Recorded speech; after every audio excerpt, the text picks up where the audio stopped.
welcome everyone to today's Synergist webinar, Cost Justifying Ergonomics, Methods and Tips for Calculating ROI. I'm Kay Bechtold, Managing Editor of the Synergist, the magazine of AIHA.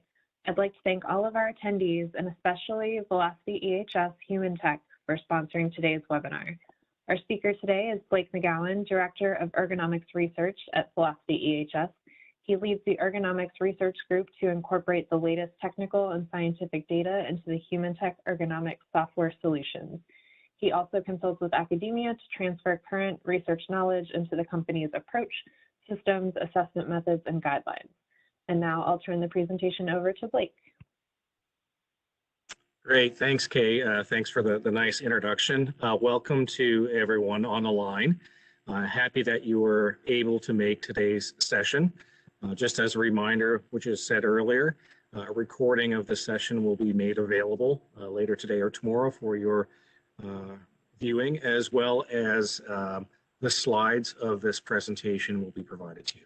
I'll probably share that a few times during the presentation as others may be joining a few minutes late. So with regards to today's topic, it's cost justifying ergonomics. And I'd like to share with you some methods as well as tips for calculating return on investment. And I hope this is a little bit more of a conversation rather than a one-way presentation for me for 60 minutes. I hope to get through the content in over just a little bit over 30 minutes and hopefully open it up for questions for everyone on the line with regards to this topic. And if we exhaust questions with regards to benefit cost analysis and return on investment, I'm really happy to take questions with regards to any other topics related to ergonomics. As Kay had mentioned, I'm the Director of Ergonomics Research at Human Tech at Velocity EHS. I think I have the best job in the world. I get to work with all types of customers and professionals, as well as academia, as well as other committees.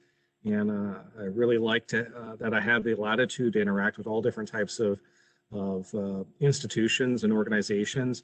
And really the goal of that is to, seek out and aggregate information and to bring that to you. And here's just a couple of examples of the research universities I've had an opportunity to visit over the last few years.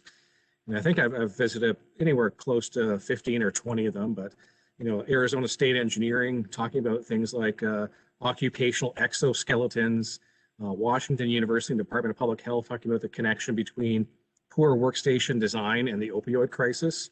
I think this is an often overlooked area.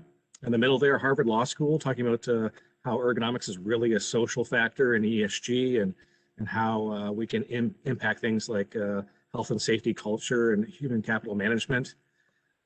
With Virginia Tech Engineering, talking about exoskeletons and occupational biomechanics.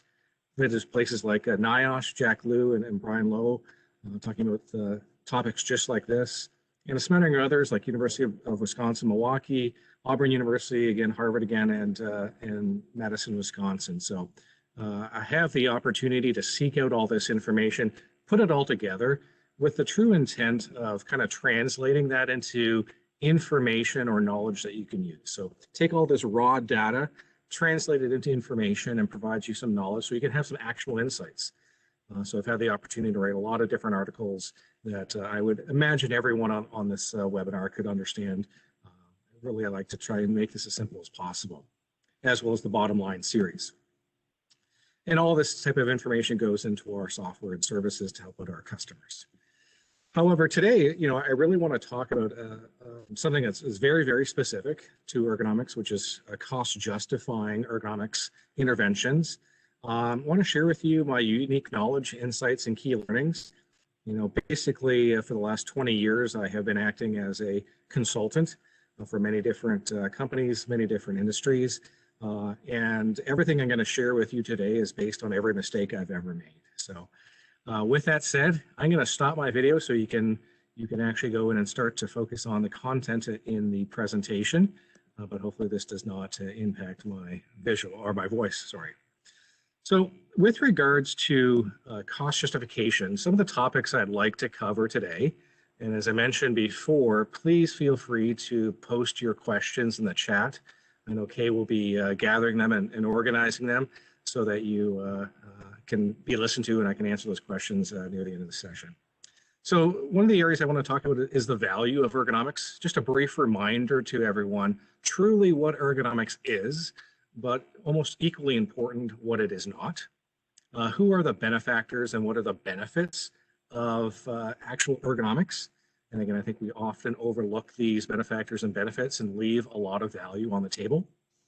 And then introduce some topics related to cost justification, overview of it, some of the approaches and inputs, what are some of the estimators that are out there, and what are some of the models that we could use to actually put some numbers to these benefits. So I like to start off a lot of my presentations with this reminder of truly what is ergonomics. I believe that ergonomics is an engineering discipline, and when done poorly, results in health and safety consequences. It's really about optimizing the performance of the person, treating them like a carbon-based machine. They have capabilities, they have, I guess, barriers and deterrents and limits. And if we understand those things, we can really design the workplace to meet people's capabilities. The definition of ergonomics that I really like to start off with and share with everyone, and kind of sets the stage of how I think about ergonomics. And this is from the International Ergonomics Association, or the IEA, as well as from the Human Factors and Ergonomics Society, HFES. And it talks about ergonomics as being kind of a scientific discipline, but it really focuses on two benefits of it. It is to optimize human well-being. It's kind of the health and safety side, which I think most of us are aware of and familiar with, but also includes overall system and business performance. So there's two benefits of good ergonomics: improving employee well-being as well as improving overall business performance. And just to kind of give you an example of this, on the right-hand side of this graph, we have some capabilities of the human elbow joint. On the left-hand side of this PowerPoint slide, we see a very simplistic task that's being done within a manufacturing environment. We have an employee sitting down in a chair. They're in front of a conveyor. Parts, an empty box is moving left to right. In front of the conveyor is a box of product. The employee is reaching across the conveyor that's moving into the box to grab a part, brings that part back to the conveyor and inserts it into the box. Now, one of the questions I ask a lot of engineers, are we good at this compared to are we capable? Because we're all capable of doing this, but are we good at it? And the data on the right-hand side, which shows our strength capabilities for our elbow on the vertical axis and our joint angle on the horizontal axis, shows that we're really not very good at this. We're in this type of posture that we see on the left-hand side. We are in our weakest strength capability. So we are not optimizing the performance of this human being. We're putting it in the most inefficient position. We're asking that person to take more time to reach and grab those parts. And we probably have some quality issues related to that fatigue associated with the task. So it's just going beyond the well-being of the person, but also into things like impact on performance. I think one of the problems that we face in the field of ergonomics is, I guess, the messages that are sometimes provided by government agencies. And this is the definition of ergonomics by the Centers of Disease Control and Prevention, known as CDC, or the National Institute of Occupational Safety and Health, NIOSH. It says the goal of ergonomics is to singularly prevent soft tissue injuries and musculoskeletal disorders. Absolutely no mention of the impact on business or manufacturing performance. So we've all been conditioned to think of ergonomics as only a health and safety issue, with no other impacts on other things like human resources, quality, productivity, overall business performance, or a lot of other things. And this definition is not unique just to the United States. This is the definition of ergonomics from the Canadian Centre for Occupational Health and Safety, CCOHS. And it basically says ergonomics is a program, or ergonomics program is a systematic approach, I like that, a management system that is designed to reduce ergonomic hazards in the workplace. Again, solely focusing on the employee well-being aspect of ergonomics and completely overlooking and undervaluing the impact on things like business performance. So I think there's an opportunity to to reposition what ergonomics is in our mind as professionals, as well as how we communicate this to our stakeholders within our organization. And because I think there's many, many benefactors and benefits of good ergonomics. And I think it's good to review that before we start to think about how would we put together a benefit cost analysis, what might be those inputs, and how might we generate a return on investment calculator with some actual measurements. So this is one of my favorite studies that was published back in 2012 by Jan Dool and others. They did a really nice job summarizing both the benefactors and the benefits of good ergonomics. So taking a look at the top row of the human forms, it kind of gives us an indication of who benefits from ergonomics. Starting from the far left-hand side, we can think of people like the employee as part of the the work process. We can see people like human resources could also be involved, health and safety and the medical team, productivity, and continue moving to the right. We see people like quality engineers also benefit, as well in the far right-hand corner is our business leaders. And this is the way that we typically perceive who benefits from ergonomics. We always think of the employee, human resources, medical, and safety, kind of the left-hand side of this PowerPoint slide. And we often overlook, the three categories of people or positions on the right-hand side. What I hope to do today is maybe flip that around for you as I share some of these benefits with you. And on the bottom level here, we can show in graphical form, the benefits that each of these individuals receive, better employee well-being, less discomfort, better health, reduction in injuries, reduction in injury costs. We know that ergonomics reduces voluntary turnover, it reduces absenteeism. There's very strong data that shows that good ergonomics increases productivity when there's an opportunity. I think the strongest data out there is with regards to quality. I would go as far as saying that ergonomics is an analog for quality issues. So if you have good ergonomics design, you will have good internal manufacturing quality. If you have a lot of ergonomics issues, it's not going to be a surprise to me that you'll have a lot of internal quality issues. Quality is one of the favorite areas that I like to look at when thinking about ergonomics. And going further to the right, it definitely has an impact on environmental, social, and governance issues like ESG, most importantly, the human capital portion. And a lot of research is starting to show that good human capital management allows your company to profit more. Okay, so there's a lot of benefactors and benefits of good ergonomics, well beyond just the traditional views of impact on employee well-being. As I mentioned earlier, as you log in for this presentation, please feel free to put your questions in the chat. I hope to have at least 10 to 15 minutes available at the end to go through questions. All right, so let's take a look at an overview of cost justification. And I think one of the first things that we need to understand, that is a broad term that sometimes can mean a lot of different things to different people. But you probably know there's kind of two types of cost justification. One that I would call benefit cost analysis, and hopefully you realize the way that I organize these words. I tend not to use the word cost benefit analysis. I always like to emphasize the benefits, so the benefit cost analysis of any type of improvement, as well as a return on investment. Maybe in more layman's terms, I always consider benefit cost analysis to be a little bit more flexible, a little bit more qualitative, maybe a little bit more directional.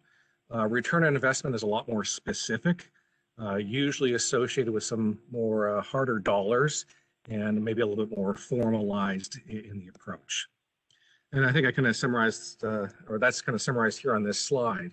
Both approaches are absolutely beneficial. You just now have two different choices when going forward to try and cost justify some type of ergonomic intervention or even an ergonomic initiative. You can determine, are your stakeholders more of a benefit cost analysis type of person? Are they looking for the hard data like on a return on investment? Can we use a combination of both? Probably the best thing is to have access to all of this information so that you can communicate your story to the particular stakeholder in the medium that they are most comfortable with. All right. So some approaches to justifying ergonomics. And really in this section, I think it's all about how do we identify what are some of the inputs to helping us understand the benefit of an ergonomics intervention. And then from there, it allows us to put some more formality around it so that we can have directional benefits and then move towards things like cost justification and having values in some type of unit of measurement. So the most obvious input to any type of cost justification is going to be safety or injury reduction types of inputs. There's many different ways. It's usually the starting point. We can take a very simplistic approach to doing a benefit cost analysis. We may take an average cost of a musculoskeletal disorder or an MSD, and we can find that type of data in the United States through OSHA Safety Pays, BLS. You can find that type of data at different sources across the globe as well. Let's just say on average, a soft tissue injury or a musculoskeletal disorder costs roughly $38,000 US. We can then figure out what a cost of a solution might be. And let's just say in this scenario that we have an issue where maybe people are lifting heavy objects from the ground. So we may want to install lift tables, maybe one at the start of the line and one at the end. Maybe we have two lines. Let's just say we have the need for two lift tables. One way that we can do a benefit cost analysis, and again, I'm showing you a couple, is I can just do a straight ratio of the benefit as $38,000 of reducing a future injury over the cost, which is $19,000 for installing two lift tables. And so here we have a benefit cost ratio of 2.0. So this might have some meaning to your stakeholders. Another way to approach it might be a straight subtraction. So if my benefit is 38,000, my cost is 19,000, my overall benefit cost analysis gets me to about $19,000. All right, so that's another way. We can put that same type of benefit in two different ways, as a ratio or as a dollar value. When we go down to more of an ROI, we're kind of doing more of a return on investment calculation as a percentage. We're using that calculation of 38 minus 19 divided by 19. It gives us basically 100% return on investment. So, I mean, this is a starting point. This may not be where I stop, but this is where a lot of people will start. The data looks pretty good, but in my experience, there's a whole bunch of challenges to this. Okay, one of the most fundamental challenges, if you have a good CFO or controller that's asking you why we need to spend $19,000, they might ask you, have you been spending $38,000 every year on injuries? And the likelihood of that is not true, and you're probably spending something slightly different. So in this type of scenario, you might be overestimating the cost of the injury or overestimating the benefit you're going to be getting from this type of investment in the $19,000 of lift tables. All right. So we might want to do something slightly different with regards to safety or injury reduction data. So rather than taking some very basic average data from the BLS, you may want to take some historical data from your own workplace. One of the concerns with this is meaning that you've had historical injuries over time and you really haven't done anything. So I'm not a big fan of, let's get a whole bunch of people hurt over 3 years so I can put together a cost justification for implementing a solution. But maybe you're new to a situation, maybe you've been focusing on other things, maybe you have this data. So you can actually start to do kind of an average over a period of time. I always think 3 years is a good start. 5 years is probably the longest I would do. There's too many things happen with regards to production models, efficiencies, demand of your product. So we can start off with this historical injury cost of roughly $9,500 a year. And if purchasing two lift tables cost $19,000, we'll quickly realize that if we do a 1 year analysis, we're not doing very well. We're hoping to get a benefit of $9,500, but we're spending $19,000 in year one. So the BCA number 2 isn't maybe as beneficial as we thought. When we're looking at the ratio, it's less than 1, which is saying, guess what, we're not getting all the benefit we need. And if we do a simple ROI, we're in the negative. So this gives us that opportunity to say, all right, maybe we need to think a little bit longer term, which is absolutely acceptable. This is what your colleagues do in other areas of the business. and provide something that's a little bit more meaningful, shows a longer term benefit.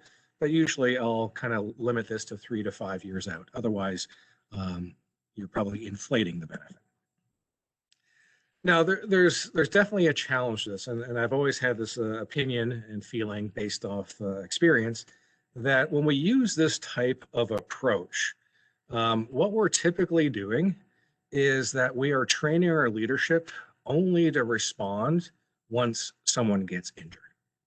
And so what I hear a lot from business people is, why do I need to do this? No one's been hurt. And because we've trained them for years, taking that singular focus of what ergonomics is and only saying that there's an employee benefit, employee well-being benefit, there's no business performance, and we've trained leadership to only respond reactively when someone gets hurt. I'm not a really big fan of this. The other challenge is when you take that step forward and say, I'm going to justify all of my solutions solely on, reducing injuries. What happens when you put in 2 lift tables and 2 years from now, you have a surge in production, you hire 10 or 15 new people that used to work at other types of jobs, and someone gets injured? In those scenarios, I find your credibility often gets damaged. So there's an opportunity to go a little further than just justifying on average or historical injury costs and start to include other types of inputs. I think I've gone over many of these pros and cons of each, but it's listed here and will be in the PowerPoint that I shared with you. I think one of the more common, inputs people will include in a justification is productivity. This really aligns well with what had happened in the 90s, like the machine that changed the world, lean manufacturing, the Toyota way. Connecting ergonomic issues with wasted motion and saying, geez, if I reach too far or I bend too much or I walk too much, I can associate that with wasted time. Wasted time reduces productivity, and we can start to make that connection. So there's all types of things that we have been working with over the years to improve manufacturing performance based on implementing good ergonomic interventions. It could be completely eliminating the ergonomic issue by automation. It could be setting up the workplace a lot more effectively to allow you to have more throughput. It could be taking a job from having 4 people to 3 people and improving the performance of your team. So there's many different ways. And I think the one I kind of briefly touched on, this is one of the justification worksheets that we've had from probably the 1990s. We call it STEP, Standard Time Efficiency Process, which is based off MTM in some formalized, simplistic way. And basically, it enables you to measure the reductions in horizontal reaches, vertical reaches, as well as footsteps, and put that into some type of number. As long as there's no barrier in your process to produce more, like the cycle time of the machine, and there's a demand for you to produce more product, this can clearly show that there is a benefit of a good ergonomic intervention. So what we could maybe do with that spreadsheet is say, if we install a single lift table with a rotating top, maybe we can save about 4 seconds per part in walking and reaching. If we do a whole calculation over the period of a year, multiple shifts, we can figure out, well, maybe we're getting a benefit around $13,000 in time savings. If that lift table to install costs us $10,000, we can go through the 2 BCA analysis, and we have a positive ratio. We're actually getting more benefit than the cost, and we're actually getting if we subtract the cost from the benefit, there's still a positive value there. So it's a way for us to kind of, again, say, all right, I think there is some benefit to productivity here. We can start off with some type of directional benefit. Is it positive or negative? And then start to put together some numbers to it. All right. So again, we have another data point to allow us to communicate the value of our intervention to different stakeholders within our organization. Well, again, if you've got a smart team who's been around for a while, they're going to say something like, well, great, that's wonderful, but can we produce more parts or can we produce more people? And if you can't do either of those, you need to then have a series of solutions that can get you to that point. Okay, so we can't just have that productivity or what I call phantom productivity benefit and be able to convince someone, other stakeholders within your organization, that this is a good reason to do it. I think I covered most of these pros and cons. There are other operational centric measurements that we can use also. I think these ones have been gaining more awareness. There's a lot more research related to these additional operational centric measures beyond just pure manufacturing performance. I truly believe this is probably the next opportunity for all of us. I've used this type of approach in many different organizations over the last few decades, and I think it has a tremendous amount of acceptance by quality engineers. I always try to meet with the quality manager within any type of manufacturing environment, ask them a very simple question: what are the top 3 to 5 internal quality issues in your manufacturing environment? Ask to see those types of tasks, and you'll quickly realize there's all types of ergonomic issues in those tasks. There is an association, some type of correlation between poor ergonomics and internal quality issues. Now, what I find is most health and safety professionals are absolutely unaware of this, or maybe they're intimidated to ask for this. Maybe they can't get the data they want. But if you can get your hands on this type of data, you can see some incredible results. This is data from Anne Falk from Volvo over in Sweden. She had the opportunity to quantify the MSD risk for a lot of jobs within her manufacturing environment, as well as have access to things like quality error data, quality failure data, as well as the cost to correct failure data. And if you look at the bottom left graphic, it is a graphic of 3 different risk levels: low, moderate, and high. You could say lower risk, moderate risk, or higher risk, comparing that to the number of quality errors per MSD risk level. And what we clearly show is anywhere between a 2 to 4 times higher level of quality errors for medium and high risk jobs compared to low risk. Basically, it's saying when you have high risk from an MSD standpoint in your environment, you will have more quality errors.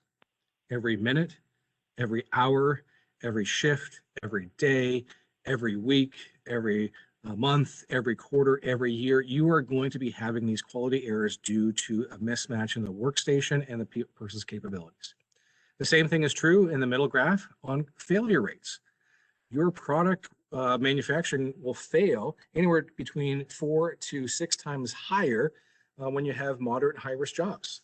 So you have more failures within your system. These are the things that drive your quality manager crazy. They can't figure out why, and ergonomics could be part of the solution. And lastly, the other one, another good data point. So these quality errors that are at higher levels for medium and high risk jobs actually cost more money to fix than quality errors associated with low risk jobs, anywhere between 6 and 8 times more expensive. So I think this is almost like a home run message. You know, become best friends with your quality manager, help them understand the connection between poor ergonomics design and their quality issues. And it's definitely a win-win. As I mentioned before, I definitely believe that ergonomics is an analog for quality. Poor ergonomics leads to more quality issues. Good ergonomics leads to less quality issues. It's fundamentally a quality issue. More research that has come out of Ryerson University. This is a review article by Patrick Newman, and basically shows this very clear connection. You know, fatigue, both mental as well as muscular fatigue due to problematic, difficult jobs, accounts for more than 40% of all variance in quality defects in the manufacturing environment. Again, more data to help you understand this type of impact. So the challenges with this is, you know, most of us don't know about this. 2, you may be intimidated to go talk to the quality engineers. They may not be able to, they may not be giving you the time. You never met them. They may have other issues. So the data is hard to sometimes to get. And then the other part of it, it also requires another level of analysis. You know, a lot of these quality people are, you know, Six Sigma type people. They have all types of data and they do complex statistics. So making sure that you understand how to get this data and understand it could be one of the cons of going down this path. Human resource is another area, another input to any type of benefit cost analysis. I think back in the 80s and 90s, I heard a lot more about this. It kind of seemed like we forgot about it in the 2000s, 2010s. I started to become more interested in this over the last maybe 4 or 5 years when the unemployment rate was so low. I would go to a manufacturing facility every week and they would tell me we cannot find people to work here. One of my personal examples, I went to a foundry in Indiana. I think they said that they needed about 100 people to do their job and meet their customer demands. And they could only get 80, 81, 82 people at a time to be part of their organization. And they hired upwards of 70 people in 1 year in order to keep one person. And the amount of effort that goes into posting jobs, interviewing people, hiring people, training them, putting them through all of the safety training to be safe within an environment, and then they turn around and realize the job is physically demanding, and then they leave. And what I've heard, the cost of hiring a person is about roughly 20% of their salary. So if I'm, hiring 70 people in order to fill one job, I'm basically paying for 20 people. And that is not a sustainable way to run a business. And a lot of times I've been hearing from companies, I can't hire people to do my most physically demanding tasks because people can do other things. They have other skills nowadays. So we have to look at, what are the jobs where we have a lot of voluntary turnover? Okay. What are the jobs where people miss work a lot? What are the jobs that no one wants to do that we give to the summer intern, or we tend to maybe have a third party do? And those types of things are kind of areas of opportunity. So let's just take an example here. We have turnover in a department for their highest risk jobs. Maybe they hire, the turnover is 3 to 4 times higher. And the median length of someone in that job is 6 months. So we're probably hiring 2 people a year. So that costs around $7,000 in just pure hiring costs. And we're completely overlooking all of the training costs that go into that as well. And so we can, again, start to do a little bit of a benefit cost analysis. Maybe with a 1-year analysis doesn't give us the numbers we're looking for, but over a 3-year period, it shows that we are actually giving some type of benefit for that. And this is maybe, going further, as I talked about, with all the costs that go into training those people. And I've heard this from many people in industrial hygiene. As you have contractors coming on, you have a lot more seasonal workers. They're finding that they invest hours and hours of time to train someone, and then 2 weeks later they leave. And so what's the benefit of that? How can we make it easier for an employee to stay on board? All right, as I mentioned before, please put all of your questions in the chat. Kay is going to kind of consolidate all those questions, and hopefully I'll have more than 20 minutes to answer them. I think I just have maybe 10 more slides here. So please get your questions in, because it's going to be impossible for Kay to manage them when you all type them in at the same time in 5 minutes. All right, so some estimators out there. A question I get sometimes from leadership is, oh, you're just providing an estimator. Well, our estimator is really no different than the estimators a lot of your colleagues use right now. What type of estimator are you using for your customer demand? That's not 100% bulletproof accurate. You're estimating demand. You're estimating based on your sales. You're estimating production. You have some goals for production, but you don't hit those every single day. These are estimators to get you there. These estimators are there to help you make better decisions. One of the famous things I love to quote from Leon Duell is, business professionals make decisions based on belief and support it with facts. Okay, they don't make decisions based off fact and then determine their belief. You're looking for things to validate. So we're looking for realistic data that we can communicate to another stakeholder that has a different background than ours. They don't think in injuries and safety, they think in dollars and cents. And the other big thing I always hear from safety professionals, they always get upset when they provide these types of estimators to other leaders, and they say, geez, I presented what I thought was a beautiful presentation, and then I got 15 questions to do more work. I would think that's a great thing. That shows that those business leaders are absolutely engaged and they're wanting more information. The worst thing is giving a presentation and no one having questions. Rare that you did a perfect job. So I always want to walk into a presentation like this and encourage feedback, more questions. That is an absolute positive. Great place to start with estimators. This is the Washington State Department of Labor and Industries. This was done in conjunction with the Puget Sound HFES group. I know that Rick Goggins was involved in this. I'm sure there's a lot of others, but this is a great starting point. Giving you some idea how to use an estimator is primarily focused on things like injuries and safety, but it also does some really nice things of, kind of covering the costs. We often overlook the true cost of implementing a solution. It's not just the purchase of that solution. There might be transportation, there's installation, electrical, maybe you have to change something in the ground. Are there training costs? Are there recurring costs, electrical costs? There's a lot of costs that we want to capture. And it's always good to be prepared going into a conversation like that, because it can be somewhat concerning if you go and say, oh, the solution is so inexpensive, it's only $1,000. And then the engineer turns around and says, no, that's really going to be $15,000. That's a huge difference in magnitude, because you forgot the engineering cost, the training cost, the recurring costs, other costs that are associated with that. So this is a good place to start. All right. You can do these types of cost savings based off MSD risk. And I'm going to show you one of our calculations that we've done. And I can do this kind of proactively. Hey, if I have a risk score from any type of an assessment, and this is just our assessment of 32 categories of higher risk, and I can take it down to a 16, I should have some understanding what is the benefit to our organization. And so, we've put together a model that can help you do this, but it doesn't mean you can't use other tools out there to do this. You can use this using the Nash-Lifting equation or the strain index or others out there, and there's different models available. What we're trying to do here is give a realistic estimate of the benefit of an actual intervention. And, I'm always more of the side of be as conservative as possible. And I'm just going to kind of show you some of the ways that we've picked off some data points. I mean, there's a tremendous amount of information here. I'm not sure we're going to be able to get through a lot of this, but basically make sure you have a story of how you collected your data.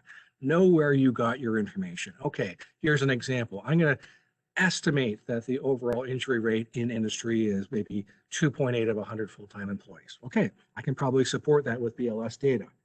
All right, 25% of all incidents are due to ergonomics. I think there's a lot of data. It's probably very conservative.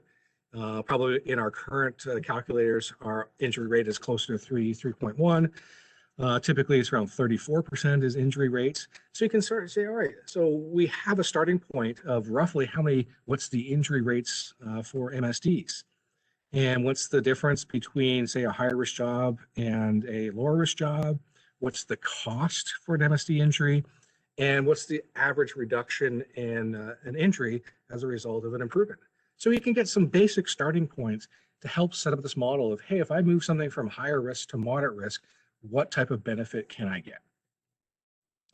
And we can do the same type of thing with impact on productivity using a burden labor rate, absolutely fully loaded. What's the average productivity improvement for an ergonomic intervention?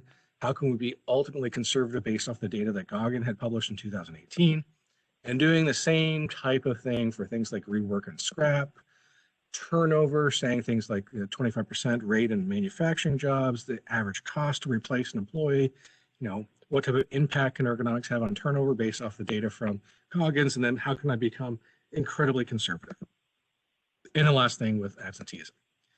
And what that generates, and this is what we did with our survey, our brief survey where we have some really good data from Radwin at the University of Wisconsin showing the injury rates for each level of score within our assessment.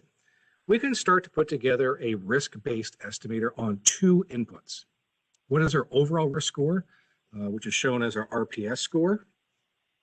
How many body parts are considered high risk? Here we say 4. And if I put in a series of solutions, what do I think my RPS score or my overall score will be? And how many high-risk body parts do we think we're going to have?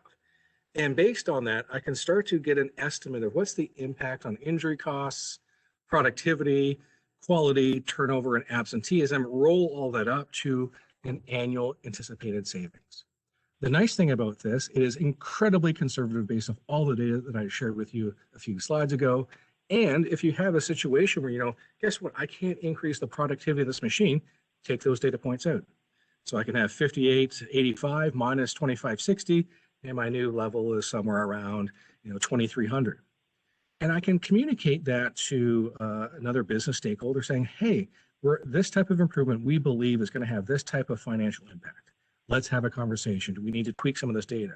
Someone might come back and say, oh my goodness, we've had 5 injuries at this job that's cost us $60,000 a year. And you're saying, well, guess what? My model's incredibly conservative, saying we're going to save $1,000 a year. And you can start using this type of data. And I think I went through that. The nice thing is you can also use this to compare different types of improvements.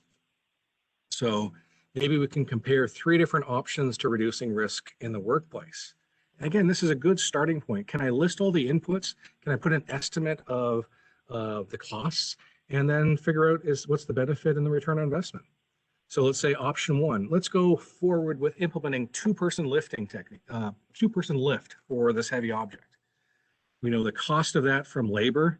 We have an idea of how this may reduce the risk in our score. What's the annual savings? What's the benefit? And what's the break even? Never, because I'm always going to pay for that person.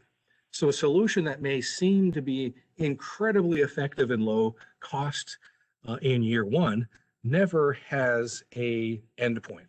It is an ongoing cost. You're always going to be spending that $6,000 a year for that second person.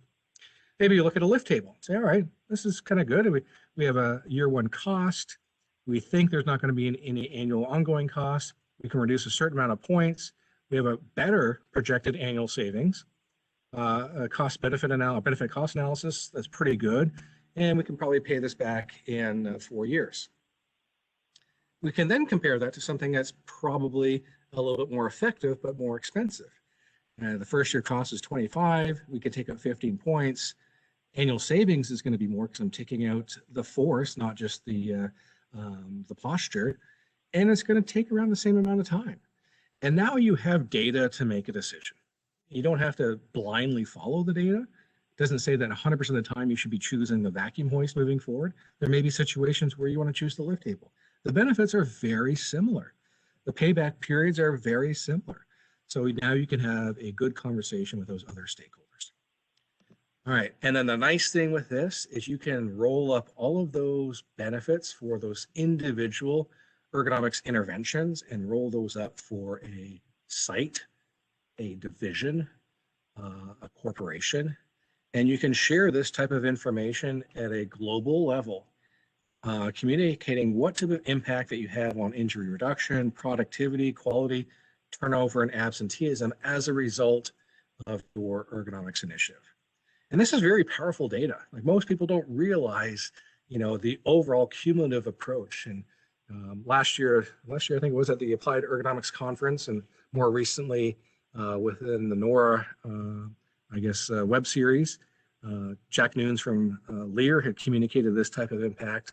They showed about a $3 million a year annually impact, and over the last, I think, 3-4 years is between $8 and $10 million in savings due to their ergonomic initiative.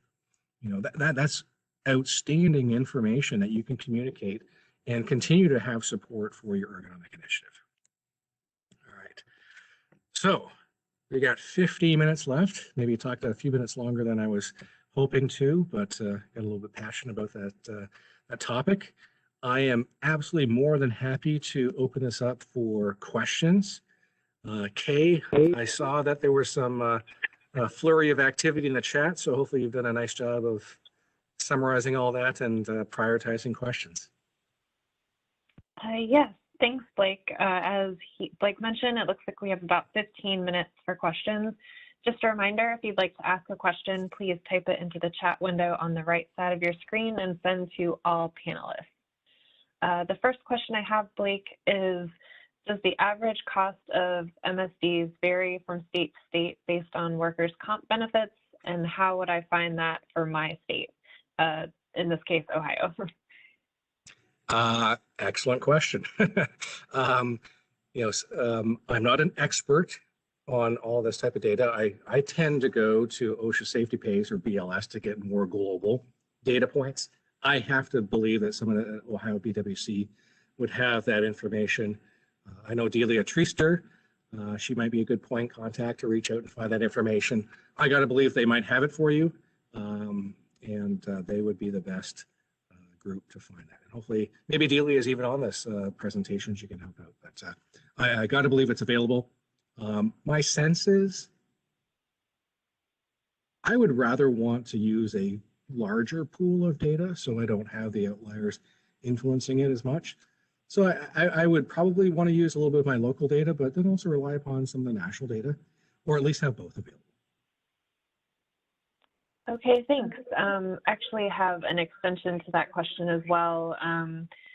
This person's asking, how about where workers' comp doesn't exist, like in Europe? Are there models for MSD cost impact that can be tapped into? Absolutely. I identified 5 inputs. You can utilize the other 4. Focus your ergonomic initiative return on investment calculators based on the quality, productivity, turnover, and absenteeism side of things.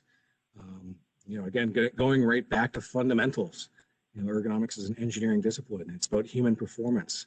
Focus your return on investment calculator on those type of inputs. And one of my hobbies since the pandemic is collecting ergonomics textbooks prior to 1970 and the 1970 OSHA Safety Act. It's amazing how almost all of them never describe ergonomics as a way to reduce injuries. They all describe it as a way to optimize performance. And I think we kind of shifted our perspective over the last 50 years, and we need to get back to that it has those 2 benefits, employee well-being as well as business performance. And let's utilize all of that data, not just one of them. Data points, right? Great, thank you. There's also some interest, would you be able to talk about costs and ROI for switching from office to remote work and the need for ergonomic interventions in the remote or home environment? Yeah, absolutely. Rick Goggins and I had a presentation a couple of weeks ago on this, and I think we have an upcoming one in this space as well on, what are all the inputs that you need to consider for the return on investment of returning back to the office. I think one of the first steps is trying to figure out all those inputs. What's the impact, from, pure cost? I mean, we have to have 2 workstations for everyone. No one's going to be getting out of their lease immediately. We're going to have some scenario where we have both an office environment, traditional office environment for all of our employees, and a home office environment. How long is it going to take for us to adjust? What are all the costs that the employee now takes on that the employer doesn't take on? How does that impact an individual's salary? We're seeing a lot of situations where people are now going remote. Companies are coming back saying, well, you used to live in New York and we paid you based on living in New York. The fact that you now live in rural Ohio, we're going to reduce your salary by X because the cost of living is less there, and you need to pay for your own Wi-Fi, and you need to pay for all your other stuff. That's, how do you manage all of those costs? Transportation costs. What's the impact on things like environmental, social, and governance issues? Okay, so from an environmental standpoint, you're probably going to be having less greenhouse gases associated with your organization because people aren't going to be traveling in. Your office space probably isn't going to be bigger, so that maybe is a positive. But what type of impact does that have on your social environment? Are people, do they adopt the same culture? Do they actually interact? Is teamwork better?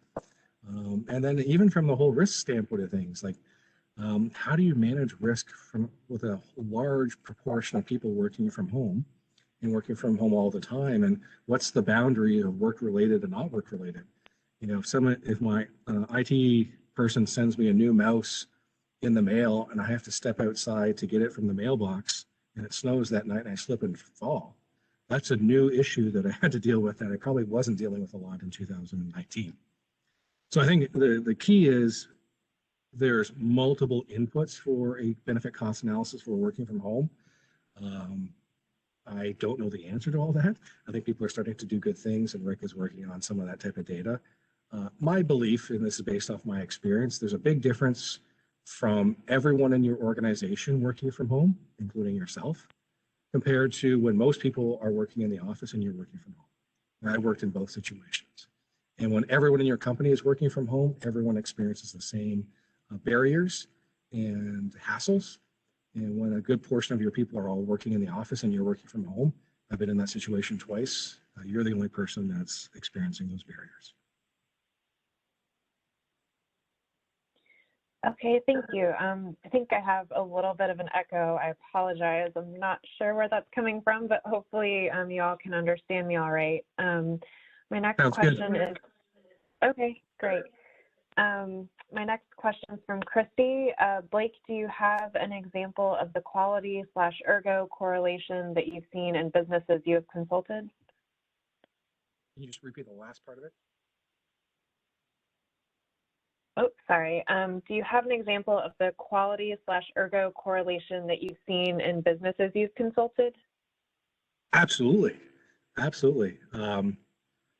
I know on our website, we have many of our customers who have documented that stuff. Cummins has done a nice job. WAPCO has done a nice job. Absolutely, there's a documented, measurable benefit of ergonomics and quality. We also have individual case studies, like individual interventions as well. Now, the nice thing is, I think, it's always nice to do all that detailed stuff. But a lot of times, if you provide a believable message that people say, yeah, that makes sense, that's all that's needed. And I can communicate to people very simply the impact of poor posture on quality. And if you can communicate that to a quality engineer, they get it, and then they're on board, and show them that benefit. Because if you're in a manufacturing environment where you're forcing someone to go underneath the table, they can't see what they're doing, they're reaching all the way across to align two things together, apply forceful exertions, I gotta believe there's some type of quality issue there. And if you fix that, you're gonna see an increase in quality metrics. If you're interested in more details of that, please send me an email. My information is in the chat. Happy to give you very specific benefits of ergonomics and quality. Okay, great. Next question is, do you have any specific recommendations for applying your recommendations to the healthcare industry? Well, with the healthcare industry, you have to understand what drives performance. Okay, so, so it's a little bit different than manufacturing. You want to get people out of your environment as quickly as possible, but you also want to have healthy people that are working there. So let's say, for example, of healthcare and say safe patient handling. The way that I would go about it is, if I am manually transferring patients, I can quickly figure out how much rest time I need after I manually transfer someone. Basically, you're doing any type of equation, such as the Nash equation that can be modified for two-person lifting or any other type from the ILO, and you can determine the required rest. So if I perform a very high force lifting activity, transferring a person, it says I need X amount of minutes for rest in order for me to be low risk. So you can justify that based on rest time alone. With regards to other types of healthcare issues, again, is trying to prioritize what is business being measured on. Is getting people through their recoveries and get them out of the hospital quicker than. So whatever we can do to encourage the setup of our work environment to make it easier for our patients to get better, I think are the things that we want to do. I'm not too sure if that hit the exact topics that that individual was looking for, and if not, feel free to email. I'm happy to elaborate. Okay, great, thank you. The next question, sorry about the echo, everyone. The next question I have is, with predictive analysis, what if you don't have the actual cost of injury data, et cetera? Are there good sources for estimates that you would recommend? Yeah, start with the the BLS data or OSHA safety pays. Again, I would say in any type of justification that I use, injury costs are typically the last input. I don't want to train my stakeholders that injuries are driving the thing that I'm doing. I want performance to drive what I'm doing. But there are data points. As I say, $38,000 per injury is the average cost. You can go on OSHA safety pays, and back injury versus carpal tunnel versus soft tissue, they're all within a few $1,000s. All right, thank you, Blake. Next question comes from Ashley, who asks, how confident are you in the OSHA injury calculator? As confident in everyone's OSHA logs. It's the best data we have. It's better than nothing. It's data from a lot of different sources. I can only have confidence, absolute confidence in data that I touch. Now, if you have a better data source internally, use that as in addition to it. Maybe a simple answer, it's not wrong, it's not perfect, it's one of the best things we have available. Okay, thank you. I have a follow-up question regarding working remotely. How about cost justifications for improving the person's home environment if they aren't working in the office at all? Absolutely. Our data over the last 20-ish years where we've had office ergonomic software available for our customers, as well as injury rate data, we were finding, BLS tells us about 0.8 out of 100 people in the office get injured with a soft tissue injury. We found that over the last 20 years, probably 3% of your office workers inside the traditional office environment where someone has ownership of how the office is laid out, what chair you get, what desk you get, what keyboard, etc. There is an approach. About 3 to 4% of people really have some issues.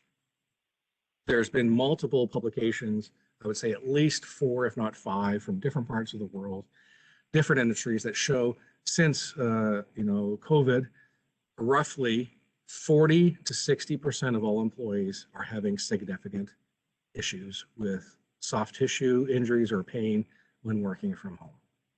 So that is at minimum a 20 to 30 time increase in the number of significant issues.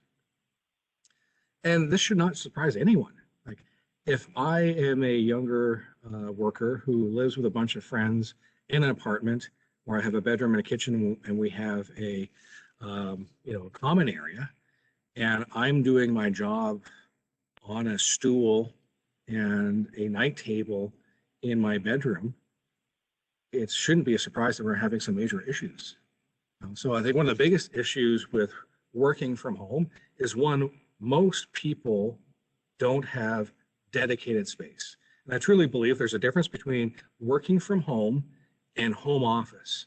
Home office means I made a conscious decision to purchase a house knowing I'm going to be working from home for the majority of my career. I have a dedicated space.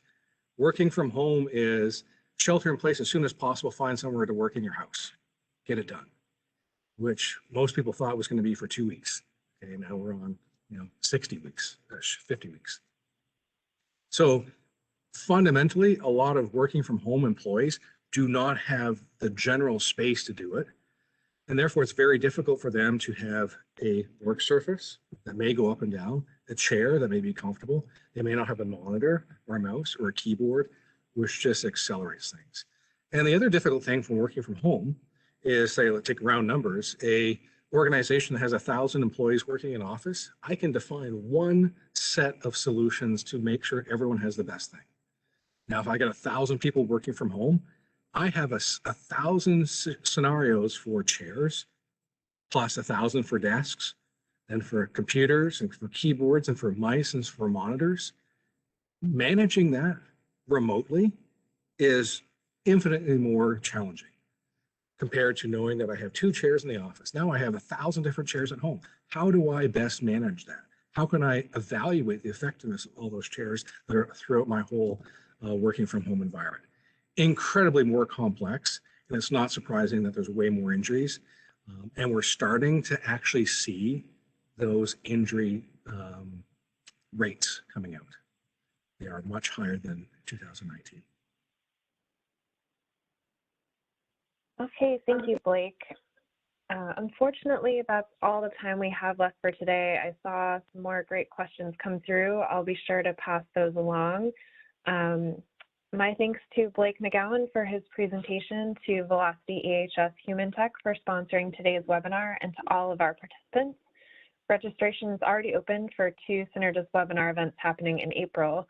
On April 7th, join us for Factory Process and Equipment Noise Engineering Controls, sponsored by Kinetics Noise Control. And on April 20th, Velocity EHS will be back to present a product demo titled How Smart Companies Build World-Class Ergonomics Processes. Thank you all again, and have a great day.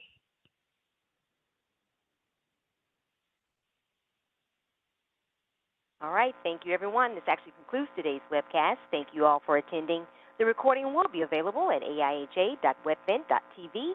We will send all registrants an email tomorrow with this link, and please visit our event calendar to sign up for future webcasts.